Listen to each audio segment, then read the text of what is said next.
Ya, terima kasih semuanya sudah hadir di channel kami, sudah mau mampir ke channel kami, Sumber Sejarah Bangsa. Sumber Sejarah Bangsa ini adalah channel yang membahas tentang sejarah, khususnya membahas tentang materi-materi pembelajaran sejarah di tingkat SMA ya, sekolah menengah atas. Pada channel ini ya kita akan banyak sekali membahas tentang hal sejarah.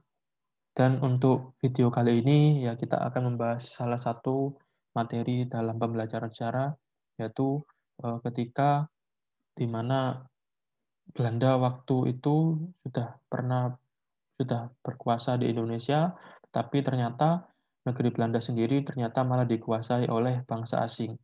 Nah, waktu itu negeri Belanda eh, berada di bawah kependudukan Kekaisaran Perancis.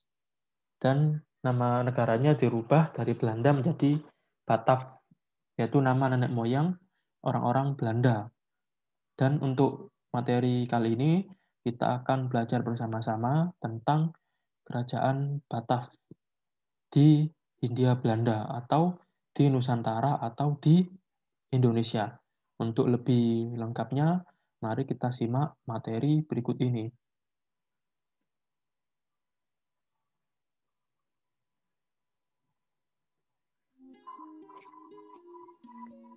Nah, ini lahirnya pemerintahan kolonial. Pada tahun 1806, atas desakan Napoleon Bonaparte. Siapakah Napoleon Bonaparte? Napoleon Bonaparte waktu itu adalah penguasa Perancis atau Kaisar Perancis. Jadi waktu itu Perancis sedang dalam masa kejayaannya ya, di bawah kekuasaan Kaisar ya Napoleon Bonaparte. Dan pada tahun 1806 ini eh, Republik Batav, ya jadi sebelumnya itu negaranya berbentuk republik, dirubah menjadi kerajaan. Jadi di sini berarti kekuasaannya, kepala negaranya dirubah atau kepala pemerintahan dirubah dari ya presiden atau perdana menteri ya dirubah menjadi seorang raja untuk kepala pemerintahannya.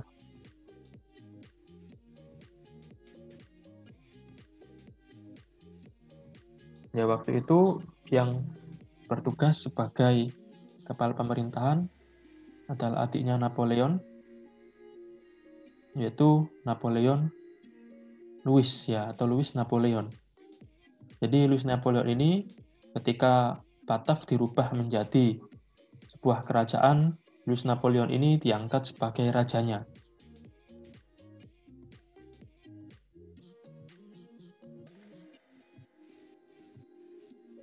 Kemudian kerajaan Batav akhirnya mengangkat seorang pemimpin.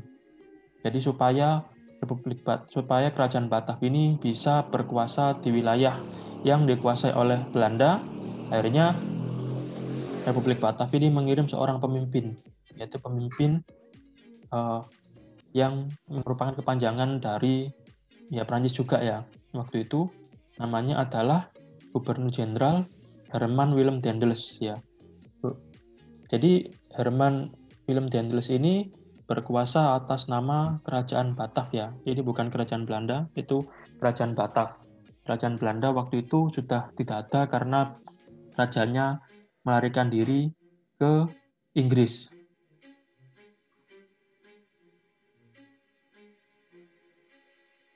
Jadi setelah Daendels memimpin Hindia Belanda, otomatis Hindia Belanda ini tidak lagi dikuasai oleh VOC. Jadi mulai dikuasai oleh pemerintah Belanda. Dan ketika dikuasai Daendels lah, Nusantara ini mulai dikenal dengan Hindia Belanda. Dan mulai terbentuk pemerintah kolonial Belanda.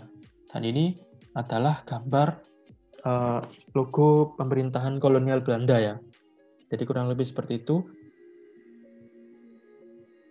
Selanjutnya, ya, bagaimanakah tugas Gubernur Jenderal Herman Willem Daendels di Hindia Belanda? Ya, tugas-tugasnya salah satunya adalah ditugaskan untuk mempertahankan Pulau Jawa dari serangan Inggris. Kenapa seperti itu? Kenapa kok Inggris ikut campur dalam politik di India waktu itu ya, karena bisa kita lihat bahwa Raja Belanda yang asli, yaitu Raja Wilhelm kelima, itu kan punya hubungan yang baik dengan Inggris. Dan kebetulan ketika penyerangan Prancis di Belanda, Raja Wilhelm V ini melarikan diri atau melindungi dirinya ke Inggris. Sehingga Raja Wilhelm V ini di kota Kew, Inggris ini mengirimkan surat-surat Kew yang intinya meminta tolong kepada pemerintah yang berkuasa di Hindia Belanda untuk menyerahkan kekuasaannya kepada Inggris, bukan ke Prancis. Tapi waktu itu karena Prancis sudah masuk duluan, akhirnya kekuasaannya di Jawa atau di Hindia waktu itu ya sudah dikuasai oleh orang yang pro Prancis, sehingga Inggris mau tidak mau harus merebutnya dari pihak pro Prancis seperti itu. Selanjutnya, jadi ketika Daendels sampai di Hindia Belanda, Daendels ini ditugaskan untuk membentuk pemerintahan. Jadi pemerintahan ini pemerintahan yang benar-benar baru, bukan pemerintahan yang seperti VOC sebelumnya, yaitu pemerintahan perusahaan. Tapi ini adalah pemerintahan yang benar-benar baru, yaitu pemerintahan oleh suatu negara. Selanjutnya, tugas Daendels juga memperbaiki keuangan negara. Jadi Daendels ini ketika menduduki Hindia Belanda, ya Daendels ini harus ya mengolah keuangan negara supaya tidak sampai banyak hutang. Mengingat ketika Daendels ini berkuasa, ya negeri Belanda sebelumnya juga banyak hutang karena ketidakbecusan VOC dalam mengelola keuangan. Jadi VOC kan sebelumnya kan gagal kan dalam mengelola keuangan, akhirnya hutang-hutangnya dialihkan ke pemerintah Belanda. Dan di sini Daendels bertugas untuk memperbaiki keuangan negara dengan dengan mengambil keuntungan sebanyak-banyaknya dari negeri jajahan untuk menutupi utang negara. Seperti itu. Kemudian ini adalah kebijakan Gubernur Jenderal Herman Willem Daendels. Yang pertama, kebijakan di bidang birokrasi. Jadi kebijakan bidang birokrasi ini yaitu membagi Pulau Jawa menjadi 9 keresidenan. Dan keresidenan ini ada di wilayah Jawa. Dan keresidenan ini ya terdiri dari beberapa kota ya, tapi tidak sebesar provinsi. Selanjutnya, kebijakan Herman Willem Daendels di bidang birokrasi atau pemerintahan yaitu mengangkat para bupati, ya bupatinya seperti ini ya penampilannya ya. Itu diangkat sebagai pegawai pemerintahan kolonial yang digaji. Jadi sebelumnya bupati-bupati ini mendapatkan gaji dari pajak rakyat ya, tetapi setelah bupati ini menjadi pegawai kolonial, bupati ini juga mendapatkan gaji dari pemerintah kolonial. Selanjutnya, untuk kebijakannya Daendels di bidang hukum dan peradilan. Yang pertama, Daendels ini membagi peradilan kolonial menjadi 3 peradilan. Yaitu pertama peradilan untuk orang-orang Eropa. Misalkan ada orang Eropa seperti orang keturunan Belanda, keturunan Prancis, keturunan Inggris, keturunan Portugis atau keturunan Spanyol yang masih mendiami Hindia Belanda, ya mereka mendapatkan peradilan khusus yang perlakuannya berbeda. Terus ada lagi peradilan untuk orang timur asing, yaitu peradilan untuk orang-orang Asia kulit kuning, misalkan China ataupun Jepang, ataupun orang-orang Arab yang waktu itu mendiami Hindia Belanda. Jadi itu golongan nomor 2 yang merupakan ahli ekonomi, ahli perdagangan. Dan yang ketiga adalah golongan pribumi. Dan kita bisa simak gambar ini. Gambar ini adalah gambar bagaimana peradilan pribumi. Jadi seperti itulah orang-orang pribumi diadili. Dan pengadilan pribumi ini adalah pengadilan khusus untuk orang-orang yang level 3 ya di kolonial waktu itu. Jadi Daendels membagi secara tidak langsung membagi 3 kelompok di pemerintahan kolonial.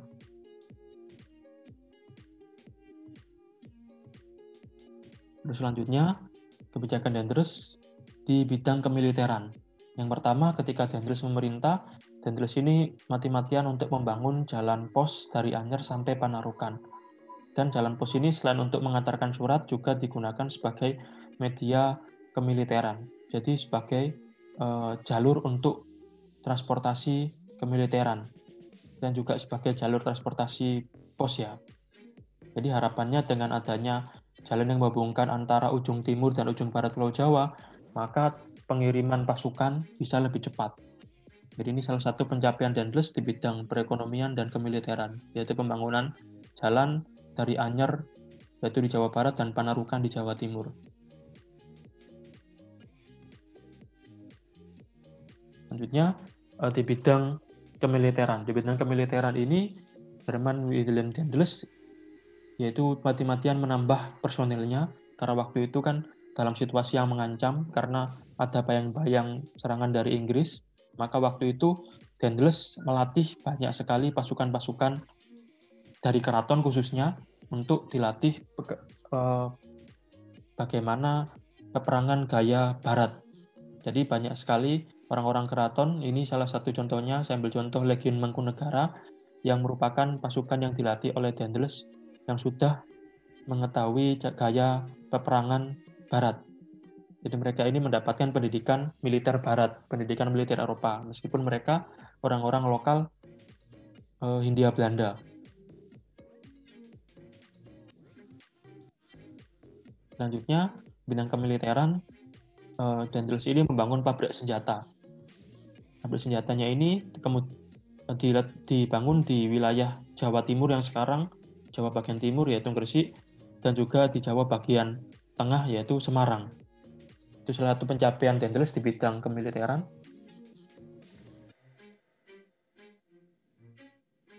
Nah juga Dendels ini berupaya meningkatkan kesejahteraan prajurit. Jadi prajurit ini ya diberikan gaji yang tinggi, diberikan fasilitas-fasilitas yang bagus supaya mereka ini ya semakin giat untuk berlatih, semakin giat untuk meningkatkan kemampuan personil mereka. Selanjutnya yaitu kebijakan Dendels di bidang ekonomi.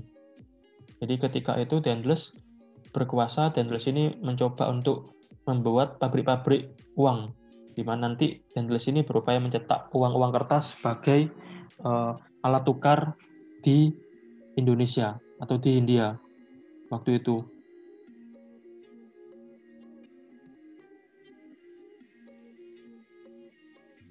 Terus kemudian di bidang ekonomi juga Dendels ini melanjutkan kebijakannya VOC yaitu Brenker-Stelsel, di mana penduduk wilayah Priangan atau sekarang ini Bandung dan sekitarnya untuk menanam kopi.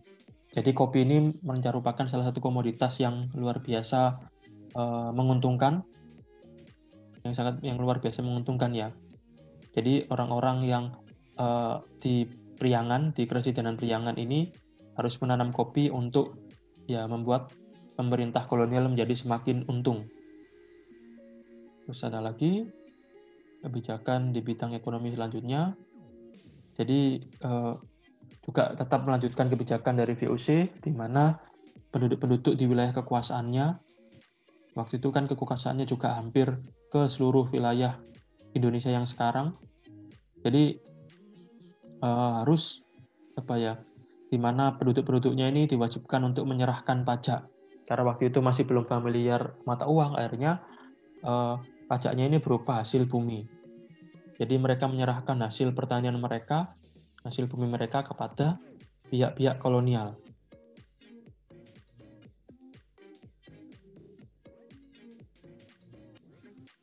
Terus selanjutnya, Dendels juga menjual tanah-tanah Indonesia kepada pihak asing. Jadi waktu itu karena perkebunan di Indonesia cukup subur, akhirnya Dendels ini menjual tanah-tanah subur di Indonesia kepada pihak asing seperti Inggris, Amerika, supaya pihak swasta-swasta ini mau untuk berinvestasi di Indonesia. Seperti itu, dan mendatangkan uang yang banyak bagi pemerintahan Dendels waktu itu. Dan ini dianggap salah satu korupsinya pihak Daendels ya waktu itu karena menjual tanah-tanah kolonial kepada pihak swasta asing. Terus ini ya sekarang adalah kebijakan di bidang sosial. Ya kita bisa melihat gambar ini adalah gambar bagaimana perbudakan terjadi di Hindia Belanda. Jadi orang-orang Hindia Belanda itu ya mereka menjadi budak-budaknya orang-orang kolonial waktu itu. Dan ketika Daendels ini berkuasa, sebelumnya penjualan budak sudah sangat banyak ya. Tetapi ketika Daendels berkuasa ini semakin marak penjualan budak karena Daendels tidak melarang sama sekali penjualan budak pribumi ke tempat-tempat lain, ke pihak swasta asing juga dijual, tidak masalah. Jadi orang-orang Indonesia ini juga diperdagangkan oleh orang-orang Belanda. Oke. Terus juga di bidang sosial, Daendels ini menyetarakan sultan atau pemimpin daerah. Waktu itu kan sebelumnya sultan ini sangat dihormati, khususnya oleh para orang-orang VOC. Sehingga ketika orang-orang VOC datang, ya mereka harus memberikan payung emas kepada sultan dan mereka harus mencopot topinya dan memberikan penghormatan. Tetapi ketika Daendels ini berkuasa, ya raja ini disetarakan dengan orang-orang kolonial. Jadi sultan-sultan itu disetarakan sehingga mereka tidak perlu melakukan penghormatan secara simbolis karena mereka dianggap setara. Itu salah satu kebijakan Daendels di bidang sosial. Terus selanjutnya di bidang sosial, Daendels juga membangun jaringan pos distrik dengan kuda pos. Ya, kita bisa melihat di gambar ini, kuda posnya itu seperti dokar. Dan ini adalah salah satu kantor pos yang sekarang ada di kota Surabaya. Ini kantor pos zaman dulu ya. Jadi jaringan pos ini dibuat dengan memanfaatkan jalur Anyer sampai Panarukan di Jawa Timur. Anyer itu di Jawa Barat ya.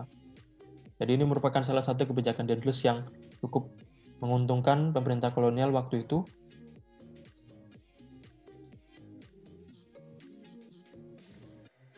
Terus di bidang politik, ya di bidang politik ini Daendels ini mencoba menyingkirkan pemerintah yang dianggap tidak pro dengannya. Jadi seperti ini adalah penangkapan sultan. Jadi sultan-sultan yang tidak pro dengan Daendels ya mereka memeranginya dan menangkap pemimpinnya dan menggantikannya dengan pemimpin lain yang pro terhadap mereka. Jadi orang-orang Belanda ini ya mencoba menyingkirkan lawan-lawan politik mereka supaya mereka tetap bisa berkuasa penuh di wilayah Hindia Belanda waktu itu. Terus sebelumnya di bidang politik kekuasaannya adalah di Sunda Kelapa, di Pelabuhan Sunda Kelapa. Tetapi ketika Daendels berkuasa, ya Daendels ini mencoba memindahkan kekuasaannya di pusat kota Batavia. Jadi di pusat kota ini didirikan kantor-kantor miliknya kolonial. Jadi ilustrasi ya, kantor-kantor kolonial zaman dulu, ini lukisannya. Jadi waktu itu kantor-kantor kolonial sudah sangat megah sekali bangunannya.